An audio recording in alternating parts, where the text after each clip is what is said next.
இந்த 4 ஆண்டு கால திமுக ஆட்சியில என்ன சாதனையா பாக்குறீங்கன்னா? விவசாயிகளுக்கு 1 லட்சம் இலவச மின்சாரம் கொடுத்துருக்குறாங்க. ஏழை எளிய மக்களுக்கு விவசாயம்னா இன்னைக்கு விவசாயத்தில் பெரிய லாபம் இல்லை. விவசாயிங்க நிறைய பேர் கரண்ட் இல்லாமல் நிறைய கஷ்டப்படும் போது இலவச மின்சாரம் அந்த பம்ப் செட் இணைப்பு கொடுத்துருக்குறாங்க.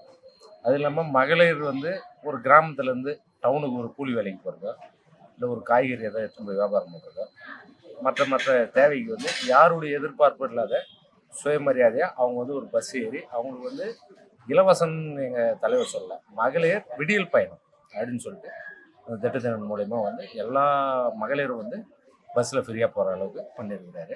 அதுவும் இல்லாமல் அவங்க யார்கிட்டையும் கையேந்தி நிற்க தேவையில்ல, 1000 ரூபா அவங்க அக்கௌண்ட்டுக்கே வர மாதிரி பண்ணியிருக்காரு. எலிஜிபிள் இருக்கிறவங்களுக்கு, எலிஜிபிள் இல்லாத நிறைய பேருக்கு மிஸ் ஆகிருக்குது. அதுவும் கூடிய சீக்கிரம் எலிஜிபிள் இருந்தவங்களுக்கு விடுபட்டு இருந்தால் அதுவும் தரேன்னு சொல்லியிருக்கிறாரு தலைவர்.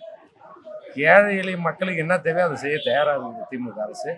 அந்த பழைய காலத்தில் இருந்தே பார்த்தீங்கன்னாக்கா திமுக தான் ஏழை எளிய மக்களுக்கு செய்கிறாங்க. ஏன்னா இலவச மின்சாரம் அப்போ கொடுத்ததும் திமுக தான். முத கொடுத்ததே ஒரு பைசா குறைக்க முடியாதுன்னு சொன்ன காலத்திலே இலவச மின்சாரம் கொடுத்தாரு எங்கள் முத்தமிழ் தலைவர் கலைஞர் கொடுத்தாரு. ஏழை எளிய மக்களுக்கு என்ன தேவையோ செய்கிறாரு. பெரும் முதலாளிகள்லாம் எங்கள் திமுக எப்பயுமே எதிர்ப்பாங்க. காரணம் என்னன்னாக்கா தனியார் மயமாக இருந்த போக்குவரத்து துறை அரசு மயமாக்கினார். அரசு மயமாக்கினா அது என்னன்னா ஏதோ ஒரு வருமானத்தில் அந்த அரசு போக்குவரத்து